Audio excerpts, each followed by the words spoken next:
Hey, everybody! Welcome to the Wild Digest. I'm Scott, your host, and today we're going to talk about, cats and dogs and gardening and cooking.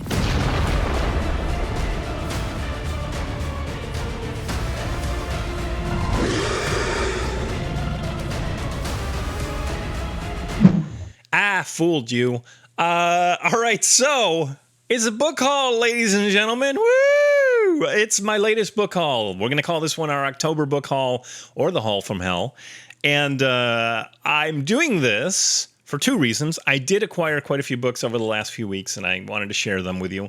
But also, as I mentioned in my previous video, which would have been the video about people leaving BookTube, I've taken a close look at the analytics. I shouldn't have, but I took a look at the analytics and I realized that book hauls actually do okay on BookTube. So for whatever the reason, y'all want to see books. So we're going to go ahead and do that.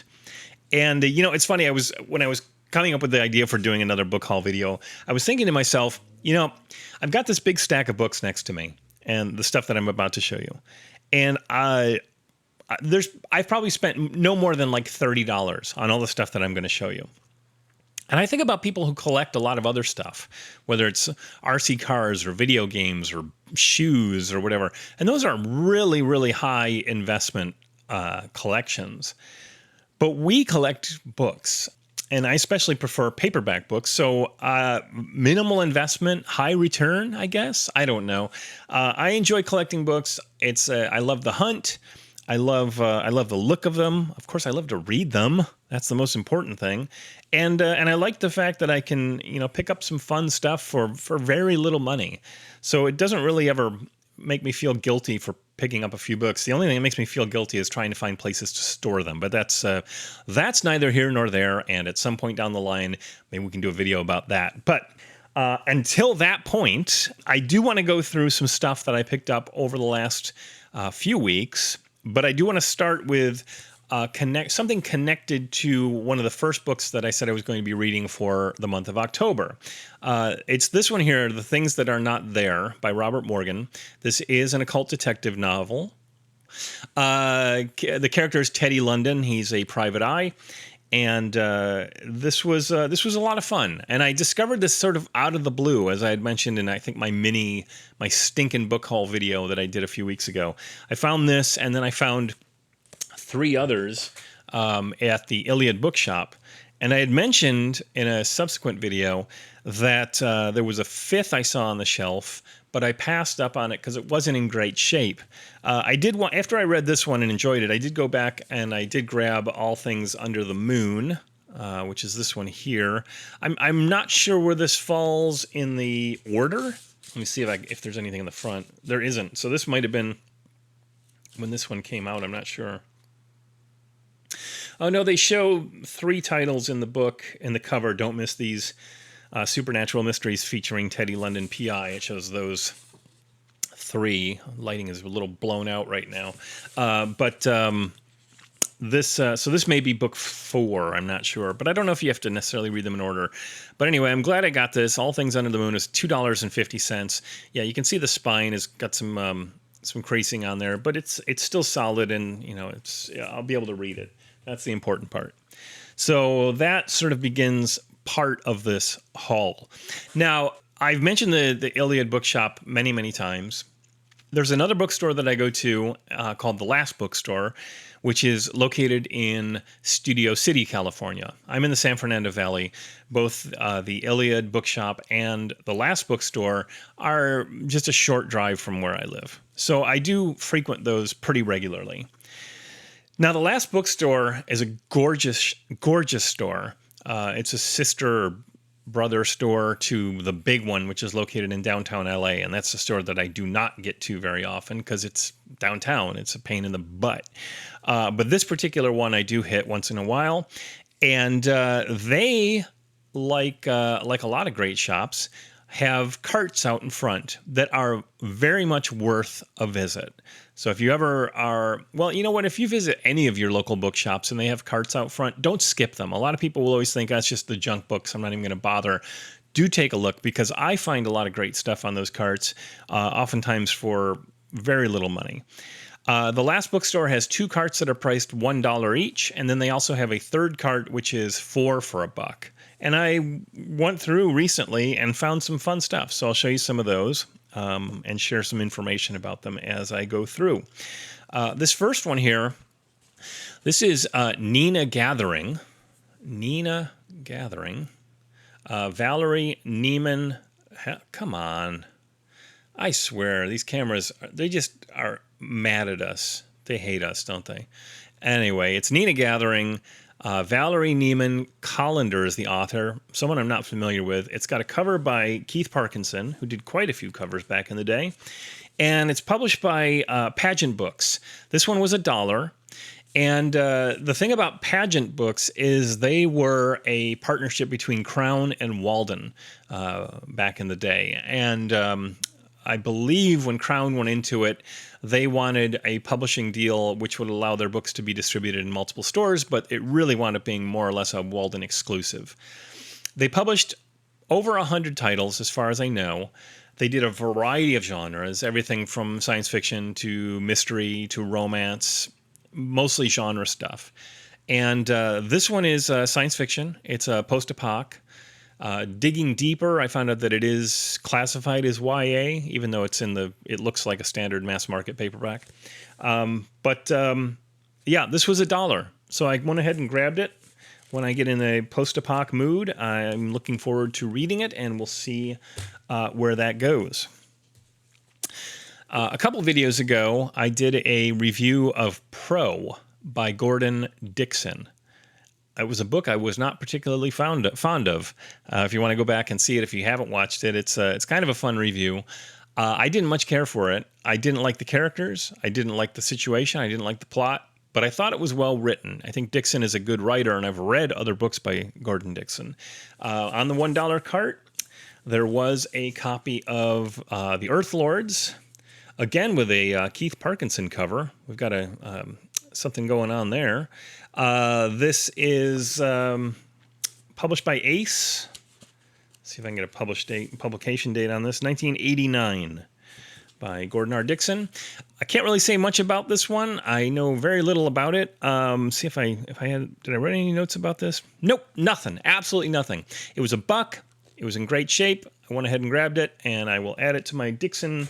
I won't say really collection. Maybe I have 5 or 6 books by Gordon Dixon. I guess that's a collection, right? Well, we'll see what it's like. I'll let you know. Glenn Cook is a phenomenal author. If you have never read his Black Company books, highly recommend those. Do track them down. You will love them. They are pretty dark, but they are good. They're good dark fantasy. I'm a big fan. He's written a lot of other stuff. And this is one of his books, and it involves this character Garrett, who's a detective, I guess a cult detective, but it's fantasy. So it's a detective who gets involved in fantastical storylines. This, I think, is the third of 3 books, or at least 3 books, featuring this character. Nothing on the book itself says that it's part 3 of something. It just talks about how there are other books in the series, I think. So maybe they don't have to be read in order. But it's got a great cover there by Tim Hildebrandt. And again, this was $1. So how could I pass that up? So Cold Copper Tears by Glenn Cook. This one I think I read when I was in high school. I can't be sure, but it rang some bells, and I saw it for $1. And it's Damiano by R.A. McAvoy. And it's a fantasy, and I believe there's only one other book. I think there are 2 of these Damiano books, and I think it teases it at the end of it. Let me see if it... Yeah, it says, coming in April, Damiano's Loot, the fantastic tale, which I think there's only 2 of them. So 2 books with Damiano as a lead. And he's a young wizard going on adventures. Like I said, I think I read it when I was a teenager. Once I start back into it, I hopefully it'll ring some bells, and I'll comment on it accordingly. But again, $1 and some more fantasy for the pile. And this is the last dollar book that I grabbed from Last Bookstore's carts. This is Wishbringer by Craig Shaw Gardner. And this, first of all, Gardner wrote a lot of novelizations. And this is a novelization of an Infocom, if you see that there, Infocom text-based computer game called Wishbringer. Infocom published the Zork book games. If you have ever played those all came from Infocom, and the Infocom books all had sort of this this look to them, gray with the red lines on them. So that was what their packaging looked like for their video games as well, their computer games. So I saw this. I think it's a one-shot. It's just a novelization of the game. Could be a lot of fun. Looks like modern-day character gets drawn into a fantasy world. Those are always fun. And $1. So that went home with me. Now, the cart that was marked 4 for $1, I didn't realize it was marked 4 for $1. And doesn't this ring a bell for you? Because if you recall, when I was talking about my trip down to Planet Books and the Once Read Books in Long Beach, California, they had a cart there that was, I think it was like 6 for $5 or something like that, and I only wound up getting 3 or something. But in this case, same deal. I didn't see the sign. I just assumed these were all $1 books. And so I grabbed 2, and I think they wound up charging me 50 cents each. I may be wrong. I don't know if he did actually wind up charging me 50 cents each. He may have charged me $1 each, because I remember him saying something about, well, this was for the 4 for $1 cart, but I can't charge you. I don't know. So I don't think he charged me 25 cents each. I think he charged me 50 cents each. No great loss. That's minimal investment, right? The first one was, and no, please note, this particular cart was mostly romance novels. If there are any Barbara Cartland fans out there, let me know, because there were a ton of Barbara Cartland romance novels on that cart for $0.25 a pop, basically. So if you're a collector, let me know. I can hook you up. I did grab Georgette Heyer's Penhallow, and that's got a really nice gothic cover. This is a mystery, to my understanding. Georgette Heyer, a fairly well-known writer. I think she wrote almost 50 books in her career, and it was a mix of romance and mystery. She was sort of bounced back and forth. And she has been tied with sort of the origins of Regency romance. So this is a mystery novel, even though I'm sure it was being promoted to cash in on the her romance fans as well. But it looked really good. It's in great shape. Again, this was on the 4 for $1 cart. And yeah, I couldn't pass it up. I mean, the cover is great. It looks fun. The Queen of Mystery and Suspense. There's a little bit of a controversy about that particular book that I read. My understanding is she was with one particular publisher. She pitched that book to them. They didn't like it. She wound up pitching it to another publisher who did publish it. This was back in the late 40s. And then I think she shifted publishers at that point. This particular edition was published in the early 70s. There were a lot of people who thought that she deliberately wrote something poor to try to get out of a relationship with that other publisher. But apparently she was a big fan of this book. She really, really wanted to get this thing out and was really excited to write it. And so anyway, Penhallow, Georgette Heyer, looking forward to reading it, and I got it for cheap. There were 1 or 2 sci-fi books on that cart, romance 4 for $1 cart, including this one, Norstrilia, by Cordwainer Smith. That's a pseudonym, of course. This was published posthumously. I believe he died in the 60s, and this was published, I think it's 75. Rod McMahon, The 151st, The Richest Boy in the Galaxy. So I know very, very little about this book, but it was cheap, and it was in pretty good shape, and I could not pass it up. And it's always fun to grab a random Del Rey off the shelf and see what becomes of it. The only other book I bought from the last bookstore recent months was one that I bought in the store. And I mentioned that oftentimes their stuff is pretty highly priced. And they have a lot of collectible books. Most of those you'll find will be bagged. So they have tons and tons of vintage paperbacks, and they usually start about the $8 or $9 range, which I think is quite high, especially because oftentimes it looks like they have somebody in the back who will look at it and say, this is in really, really nice condition. I've kind of heard of this author. It's old. Let's put $8.99 on there and bag it. So I don't buy a lot of their bagged books, but if you check their stuff that isn't bagged, their mass markets are usually around the $3 range. And before I show you what this book is, I'll tell you a little backstory.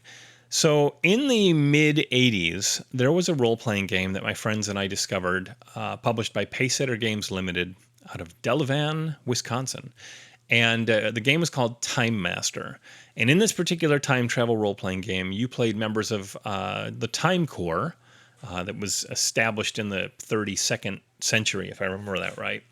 And you are all time agents, and you travel through various timelines, including parallel dimensions timelines, and you try to right wrongs. You deal with renegade time agents. You deal with an alien race called the Demorians that are trying to twist our past into something that's more suitable for them. Really, really great, fantastic world building, great supplements. I have the multiple copies of the game, sad, I know, and all of the source books and the supplements and modules and stuff that were published for it, including several still in the original shrink wrap on my shelf. I'm a big fan of Time Master. Well, in 1984, a book came out called The Ivanhoe Gambit, and it introduced a new series of a new time travel series. In this particular book, you learn about the Time Commandos who work for the Temporal Intelligence Agency. And there were tons of parallels in that book. When I first read it, I thought, wow, this is like Time Master. And I instantly fell in love with that book and that setting. Well, the author is Simon Hawke, and the series is Time Wars. And Simon, he wrote The Wizard of, Fourth Street or something like that. He's written a variety of fairly light and fluffy fantasy novels. But he did these books. This is book number 9 in the Time Wars series, the Liliput Legion. And he did 12 of these as far as I recall. And this is another one of those series where I may have mentioned this in a previous video.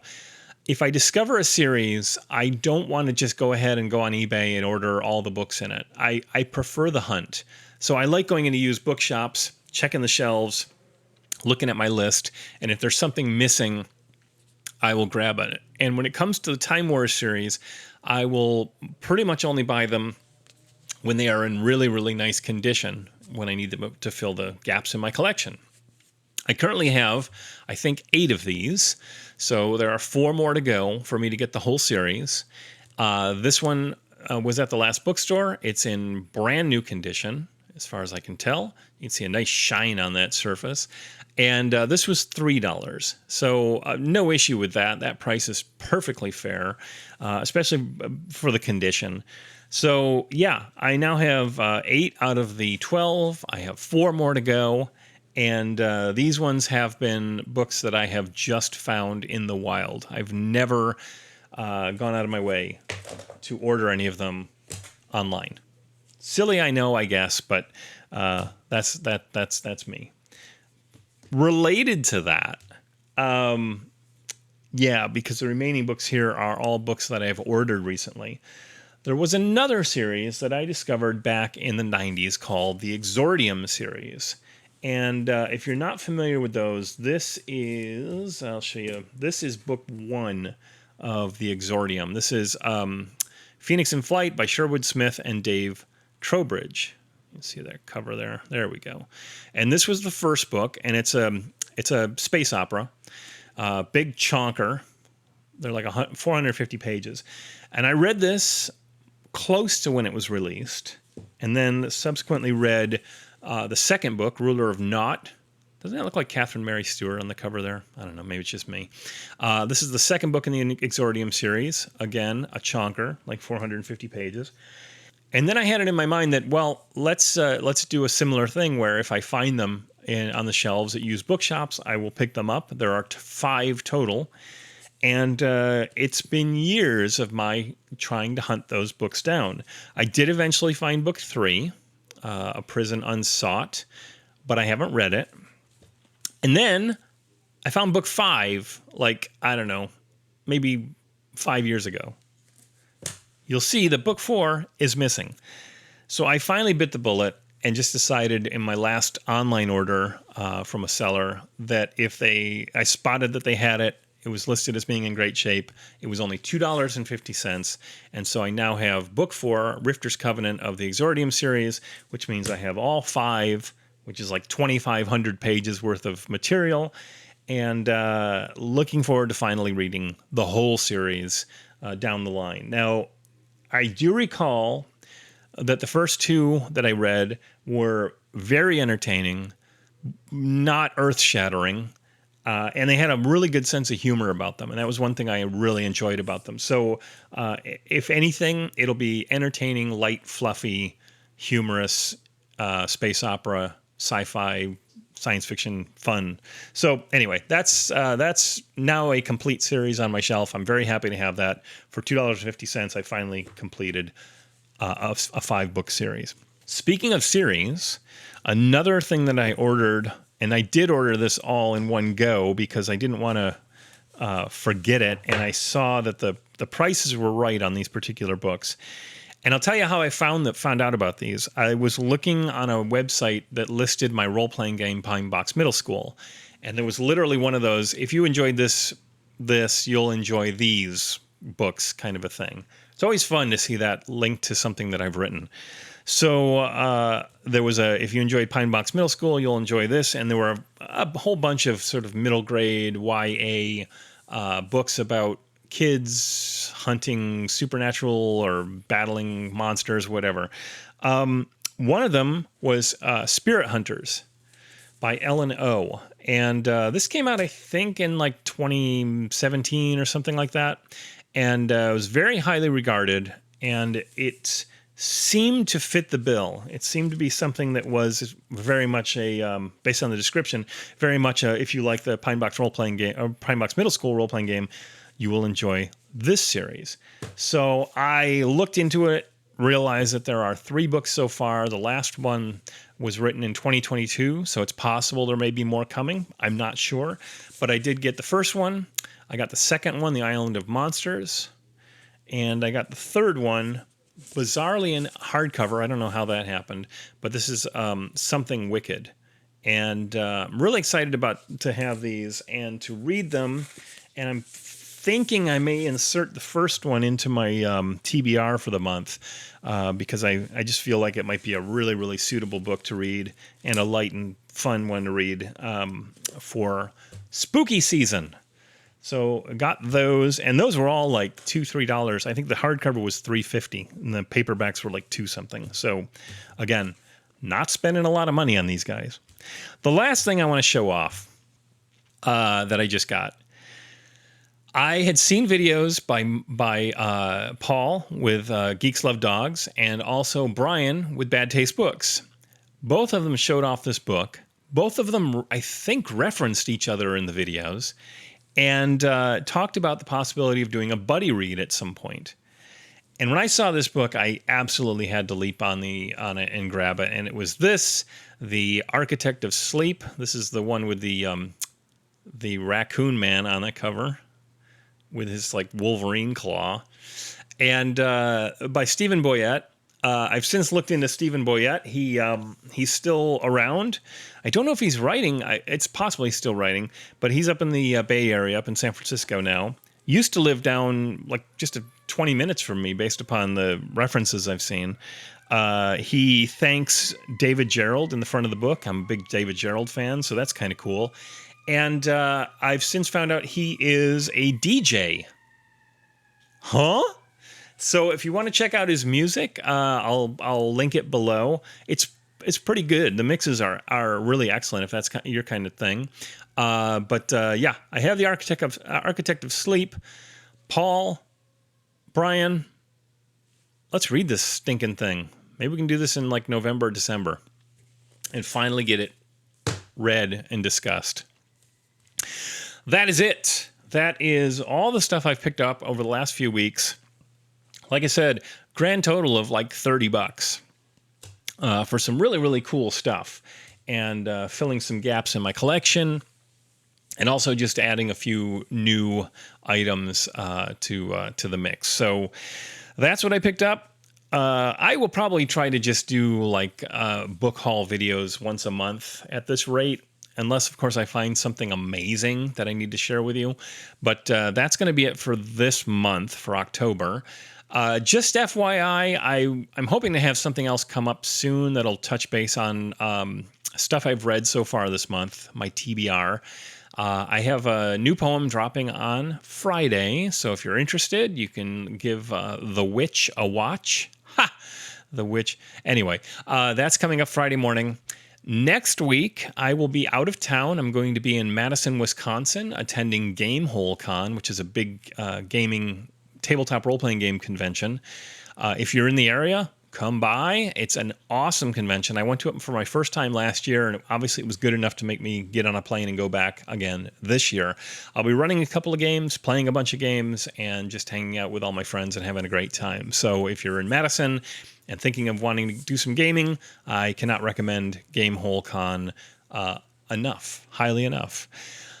So until next we meet, please like and subscribe. Again, thank you so much for watching these silly little videos I enjoy doing so much, and I will talk to you all soon.